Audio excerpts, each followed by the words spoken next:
अजीज दोस्तों, अस्सलाम वालेकुम, नमस्ते, सत श्री अकाल, जय जनेंद्रा, गुड आफ्टरनून। अजीज दोस्तों, एक अंदाज़ा है कि चाइना की पाकिस्तान को जो लोन दी गई है वो 100 बिलियन से ज़्यादा की हो चुकी है। 100 बिलियन डॉलर से ज़्यादा लोन पाकिस्तान को अब तक चाइना दे चुका है।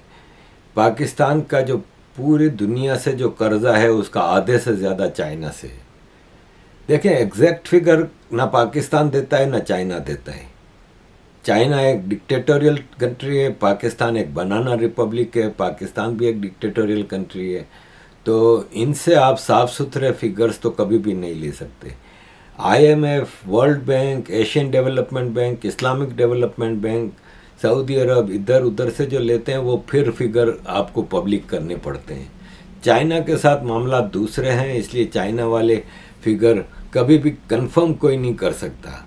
ये खुर्रम हुसैन जर्नलिस्ट साहब ने एक बहुत बड़ा आर्टिकल लिखा था डॉन में। उसमें उन्होंने कुछ चीज़ें बताई हैं कि चाइना ने पाकिस्तान को हिस्टोरिकली तो जो दिए सो दिए, लेकिन 2000 के बाद से चाइना ने 70 बिलियन डॉलर पाकिस्तान को दिए हैं। अब ये फिगर जो कंफर्म है वो है, उसमें से 56 बिलियन डॉलर 2013 के बाद दिए गए हैं। वो जब 2013 के बाद बेल्ट एंड रोड इनिशिएटिव यानी सीपेक शुरू हुआ था, इसके बाद 56 बिलियन डॉलर दिए गए। 14 बिलियन डॉलर इससे पहले दिए गए थे और सीपेक से काफ़ी चीज़ें जोड़ी गई थी, वरना हर चीज़ सीपेक नहीं था। जैसे अब पावर प्लांट हैं जो जगह जगह चाइना ने अपने प्रॉफिट के लिए लगाए हैं, वो पावर प्लांट उसमें नॉर्मली नहीं होने चाहिए, लेकिन हर चीज़ सीपेक में डाल दी थी। और पाकिस्तान के बजट के जो लॉसेस होते थे उसको सपोर्ट करने के लिए चाइना ने 2000 से 2012 तक 5 बिलियन डॉलर दिए और 2013 के बाद 16 बिलियन डॉलर खाली बजट सपोर्ट के लिए दिए। क्यों दिए? पाकिस्तान के बजट को सपोर्ट करने के लिए चाइना क्यों दे रहा है? चलें, सीपेक चाइना के एक इंटरेस्ट की चीज़ थी, उसके लिए दे रहा था, समझ में आती है। ये क्यों दिए? ये इसलिए दिए कि चाइना पाकिस्तान को जो लोन देता है वो कड़ी शर्तों पे देता है और उसके अगेंस्ट में कोई ना कोई चीज़ पाकिस्तान की गिरवी रखता है। और ये चाइना के बैंकों के साथ लोन होती है, गवर्नमेंट के साथ नहीं होती, जैसे सऊदी अरब, इमारात, कतर, इन लोगों से लोन लेते हैं। तो चाइना की बैंकें पाकिस्तान को 7.9% इंटरेस्ट पे लोन देती है। तो अगर 100 बिलियन डॉलर पाकिस्तान चाइना के कर्जे में है तो साल का 8 बिलियन डॉलर खाली सूद में जाता है, इंटरेस्ट में जाता है, ब्याज में जाता है। साल का 8 बिलियन डॉलर खाली ब्याज चाइना को दे रहा है पाकिस्तान। तो चाइना के फ़ायदे ही फ़ायदे हैं, इसमें पाकिस्तान का बहुत बड़ा नुकसान है। इसलिए कि पाकिस्तान, देखें, ये जर्नलिस्ट जिन्होंने ये डॉन में आर्टिकल लिखा है, उन्होंने भी इसमें यही कहा है कि पाकिस्तान को अपना कैपिटल बढ़ाने की ज़रूरत है, कर्ज़े बढ़ाने से थोड़ी फ़ायदा होगा। आप कर्ज़ा लेके कर्ज़े अदा करेंगे तो और ज़्यादा आप डूबेंगे, लेकिन ऐसा कौन समझे? पाकिस्तान में एक आर्मी चीफ आता है 3 या 6 साल के लिए, वो कोशिश में होता है, वो और उसकी टीम, कि हम अपने पीरियड में जितना खुद लूट मार कर सकें करें। हमने कौन सा यहाँ पे रहना है? हमने कौन सा, हमारे बच्चों ने यहाँ पे रहना है? हमारे बच्चे तो बाहर सेटल हैं, फर्स्ट क्लास लाइफ गुजार रहे हैं, और हमने भी जैसे ही रिज़ाइन करना है, जैसे ही रिटायर होना है, निकल लेंगे। तो वो मुल्क का कोई नहीं सोचता। इसी तरह नवाज शरीफ, जरदारी, पॉलिटिशियंस जो हैं, उनका भी सब कुछ बाहर है और सब कुछ बाहर रखा हुआ है। तो ये पाकिस्तान का क्यों सोचेंगे?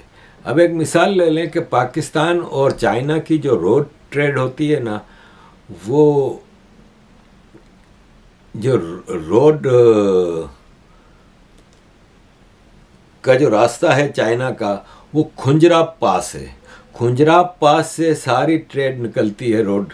वो चाइना ने 1 दिसंबर से बंद करने का ऐलान कर दिया, 4 महीने के लिए बंद हो जाएगा। और अनवारुल हक काकड़ ने अभी कुछ दिनों पहले कहा था कि अब ये खुंजराव पास कभी भी बंद नहीं होगा, ये पूरा साल चलता रहेगा। ये मौसम की वजह से चाइना और पाकिस्तान के दरमियान ये बंद हो जाया करता था। तो अनवरुल्लाह काकड़ की अपनी क्या औकात है, उसकी क्या हैसियत है, या इवन पाकिस्तान की क्या हैसियत है। तो वो खुंजराव पास अब चाइना ने बंद कर दिया, तो अब आपकी ट्रेड 4 महीनों के लिए चाइना से बंद हो गई, आपका एक बहुत बड़ा दरवाज़ा बंद हो गया। और इस सिलसिले में हमारे पॉलिटिशियंस का तो यही होता है कि किसी तरह ये लूट मार में हमें एक हिस्सा मिल जाए। अब बिलावल की बात करें तो बिलावल कह रहा है कि इस बार लाहौर से प्राइम मिनिस्टर नहीं होगा, इस बार हमारी बारी है। और इस वक्त एक तरफ बूट पॉलिश, दूसरी तरफ ये जो पीडीएम की 16 महीने की सरकार में दोनों मिलजुल के खा रहे थे, नवाज शरीफ की पार्टी और जरदारी की पार्टी, अब एक दूसरे को गालियां दे रहे हैं, एक दूसरे पे इल्ज़ाम तराशियां कर रहे हैं। और बिलावल कह रहा है कि किसी को दूसरी बार, किसी को चौथी बार वज़ीर आज़म बनाएं तो पहली बार वाले को मौका देना, यानी वो अपना कह रहा था कि मुझे पहली बार। तो पाकिस्तान की जो इलेक्टोरल हिस्ट्री है ना जितनी, उसमें सबसे ज़्यादा सरकारें पीपल्स पार्टी ने बनाई हैं।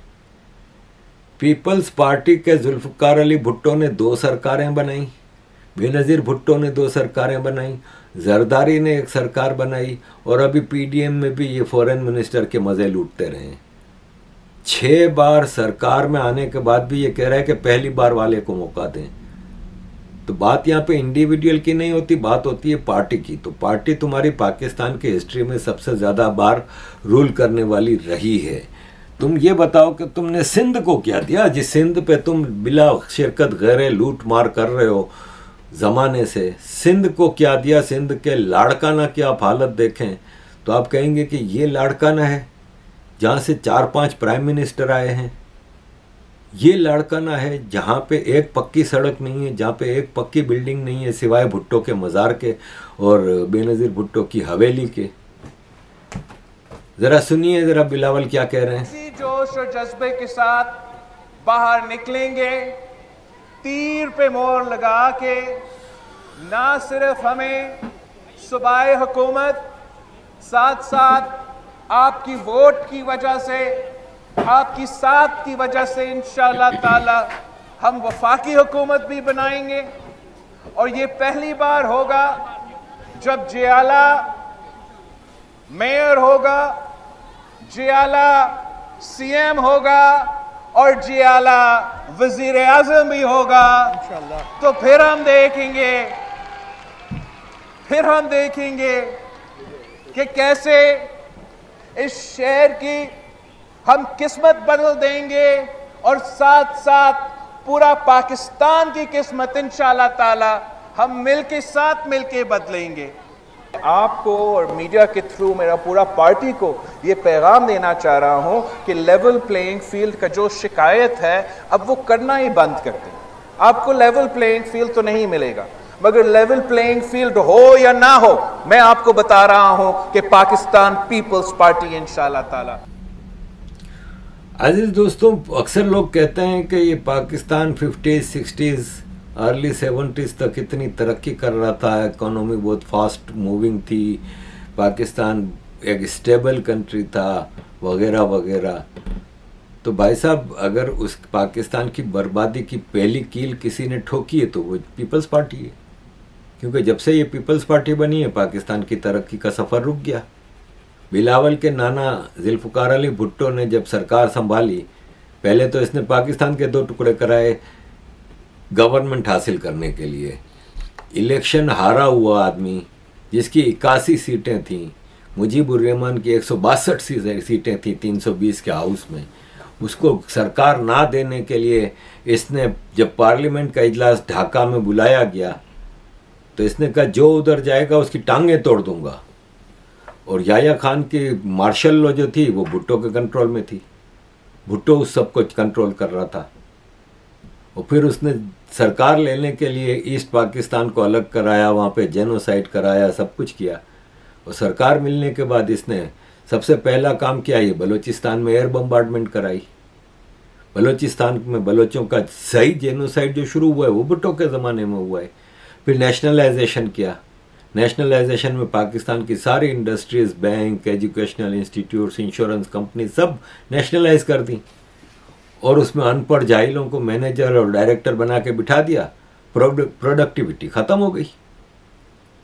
और कई चीज़ें की, अफ़गानिस्तान में प्रॉक्सी वार शुरू कराई इसने, और कई चीज़ें की। और सबसे बड़ा काम यह क्या कि मिलिट्री स्पेंडिंग इससे पहले इतनी नहीं थी जो भुट्टो ने शुरू कराई।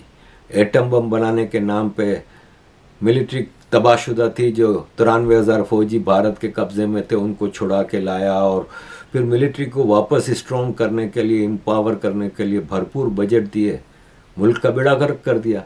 एजुकेशनल इंस्टीट्यूट्स जो कि पाकिस्तान में पूरी दुनिया के स्टूडेंट पढ़ने आते थे, कोई इस्लामिक एक्सट्रीमिज़म नहीं था, कोई कुछ नहीं था, वो सारे नेशनलाइज कर दिए।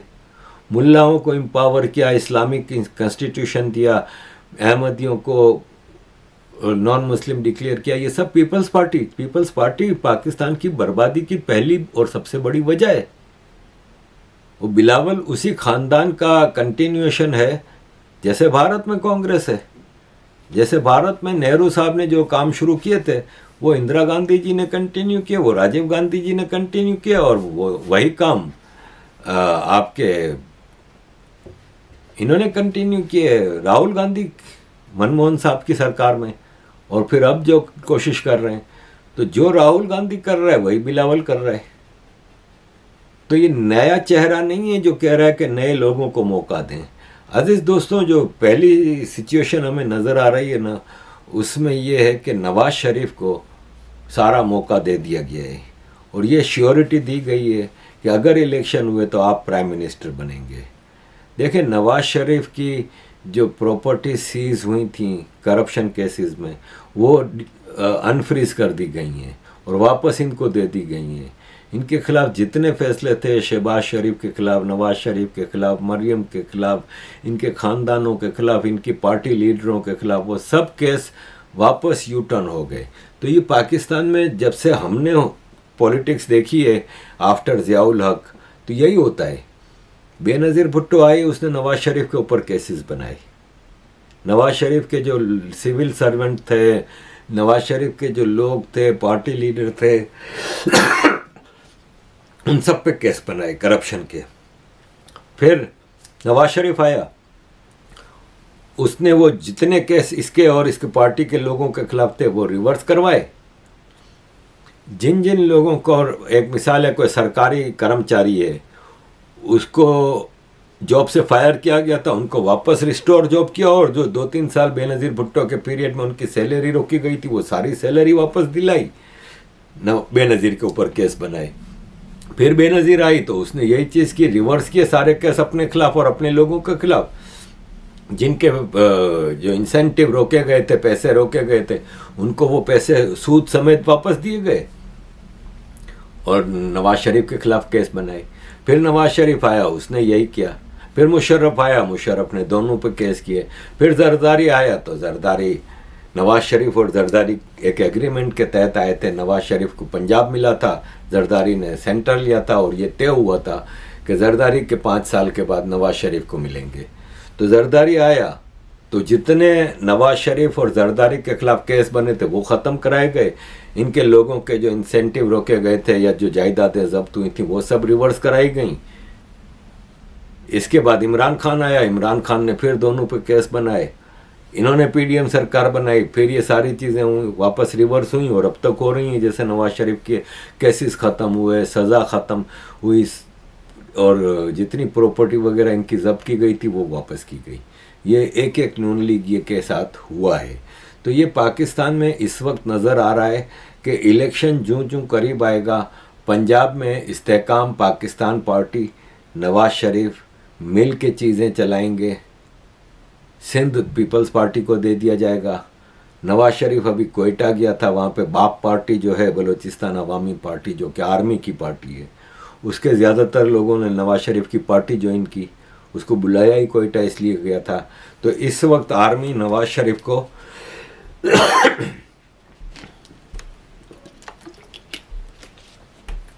पूरा खुला ग्राउंड दे रहा है।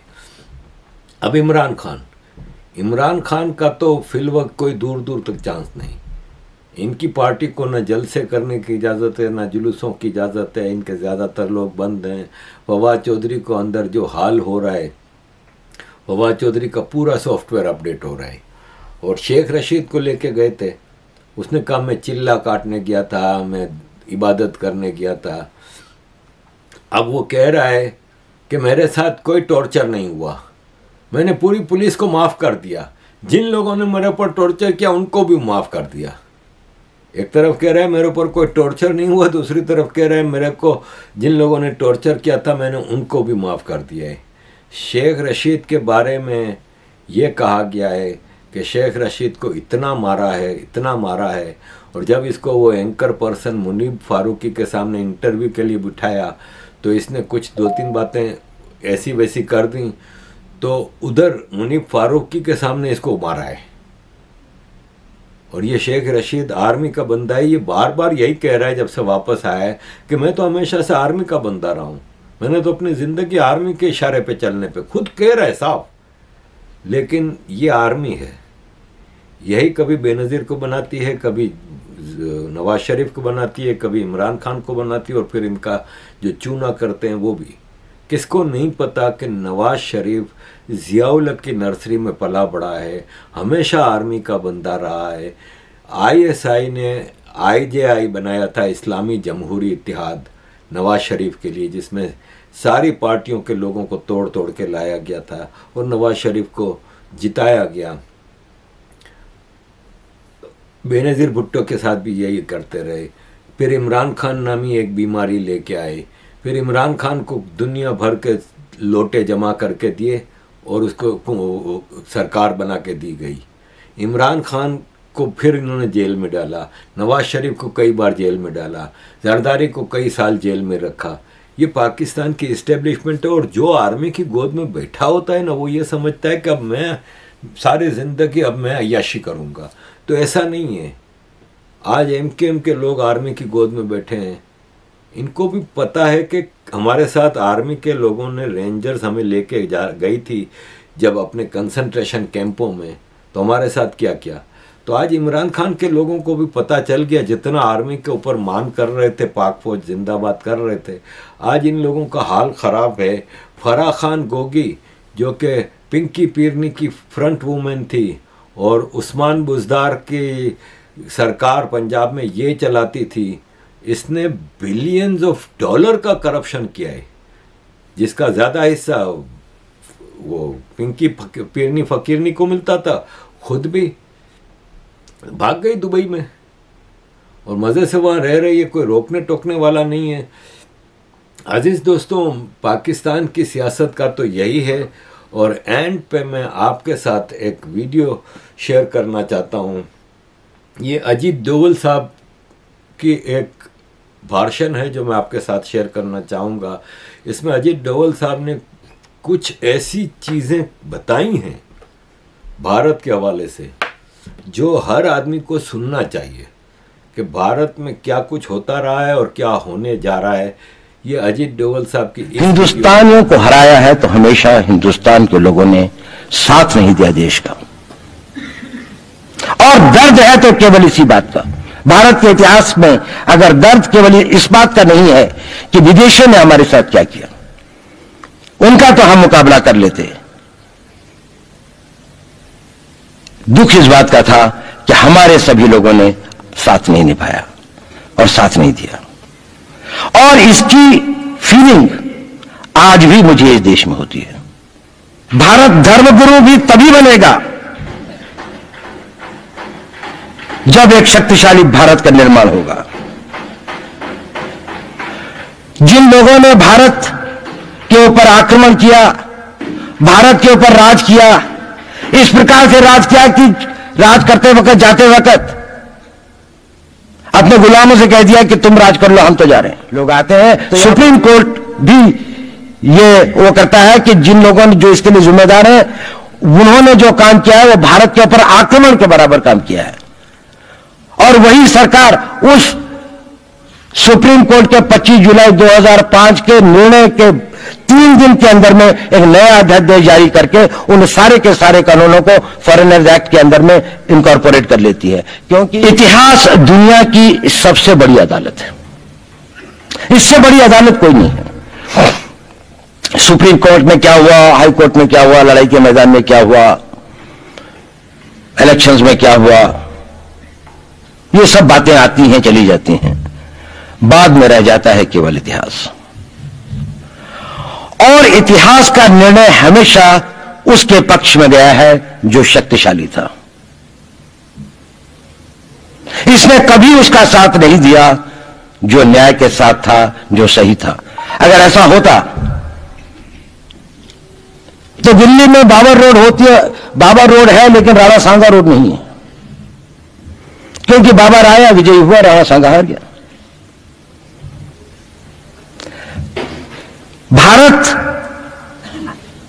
की हिंदू शाही किंगडम अफगानिस्तान से होती सिकुड़ती सिकुड़ती सिकुड़ती यहां तक नहीं आ जाती।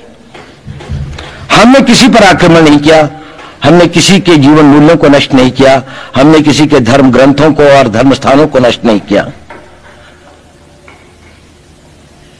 शायद हम न्याय संगत थे, शायद सत्य भी हमारे पक्ष में था, लेकिन शक्ति हमारे साथ नहीं थी। इसलिए इतिहास ने हमें उसकी सजा दी। इतिहास ने हमेशा उनको सजा दी जिन्होंने विचारों को कर्म से और न्याय को शक्ति से अधिक महत्व दिया। अब मैं ये नहीं कह रहा हूं कि उसको उसकी तिलांजलि कर देनी चाहिए, ये नहीं है कि न्याय का अपना महत्व नहीं है, लेकिन यदि कॉन्फ्लिक्ट ऑफ इंटरेस्ट हो तो शक्तिशाली बनना ज्यादा आवश्यक है। भारत धर्मगुरु भी तभी बनेगा जब एक शक्तिशाली भारत का निर्माण होगा। जिन लोगों ने भारत के ऊपर आक्रमण किया, भारत के ऊपर राज किया, इस प्रकार से राज किया कि राज करते वक्त, जाते वक्त अपने गुलामों से कह दिया कि तुम राज कर लो, हम तो जा रहे हैं, तो यहां पर गुलाम वंश भी बन गया। अगर हम लड़ाई के वारफेयर के उसूलों से देखें कि किसी भी राष्ट्र की जो कॉम्प्रिहेंसिव स्टेट पावर होती है, किन चीजों से वो लड़ाई लड़ता है, जिसको हम कहते हैं कि ये शक्तिशाली है, दूसरा शक्तिशाली नहीं है, क्या वो अव्यय होते हैं उसके, क्या घटक होते हैं उसके। तो भारत के पास जनशक्ति, धन शक्ति, ज्ञान की शक्ति, टेक्नोलॉजी की शक्ति, और जिन लोगों ने आक्रमण किया उनकी शक्ति को अगर हम देखें तो शायद 1 और 1000 का अनुपात भी नहीं होता। लेकिन उसके बाद भी हम वो नहीं कर पाए। और ये प्रश्न भी किसी ने पूछा, उस पर मैं आऊंगा बाद में। निवेदिता दीदी ने उसका बहुत अधिक उत्तर दिया, बहुत अच्छा उत्तर दिया था कि क्या कारण है, किसके कारण भी हम लोग इस लड़ाई में इतिहास ने हमारे साथ या हमारे पक्ष में न्याय नहीं दिया।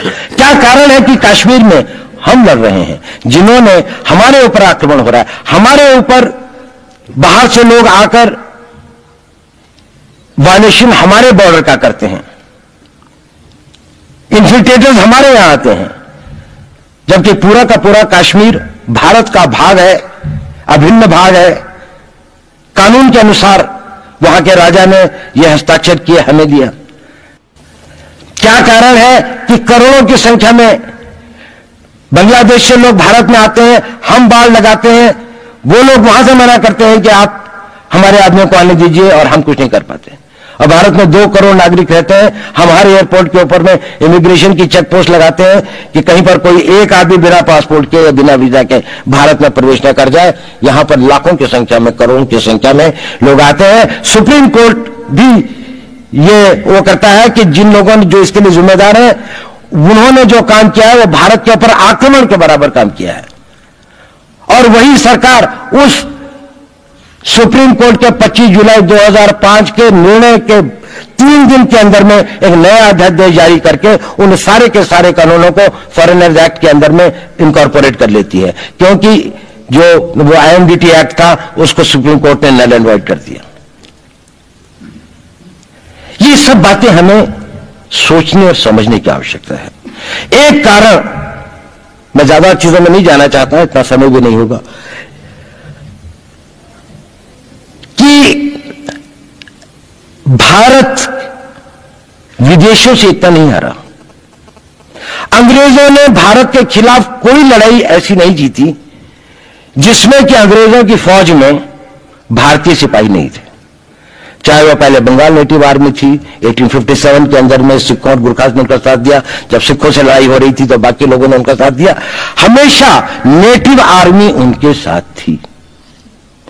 जब जब आक्रमण वेस्ट से हुआ, चाहे वो पार्थिव थे, चाहे हून थे, चाहे मंगोल आए, बाद में मुगल आए, तो लश्कर कहां बने? वो तो थोड़े से लोग आए थे। लश्कर बने काबुल में, जिस वक्त तो इस्लामाइज भी नहीं हुआ था, लाहौर में, सरहंद में। हिंदुस्तानियों को हराया है तो हमेशा हिंदुस्तान के लोगों ने साथ नहीं दिया देश का। और दर्द है तो केवल इसी बात का। भारत के इतिहास में अगर दर्द केवल इस बात का नहीं है कि विदेशों ने हमारे साथ क्या किया, उनका तो हम मुकाबला कर लेते। दुख इस बात का था कि हमारे सभी लोगों ने साथ नहीं निभाया और साथ नहीं दिया। और इसकी फीलिंग आज भी मुझे इस देश में होती है। और भारत को आंतरिक बाह्य शक्तियों से जो सबसे बड़ा खतरा है, वो खतरा इस बात का है कि हमारे अपने लोग ही कहीं राष्ट्र की सुरक्षा, राष्ट्र की अस्मिता, राष्ट्र के गौरव का सौदा न कर बैठे, अपने आज के सुख के लिए अपने भविष्य को अंधकारमय न कर दें।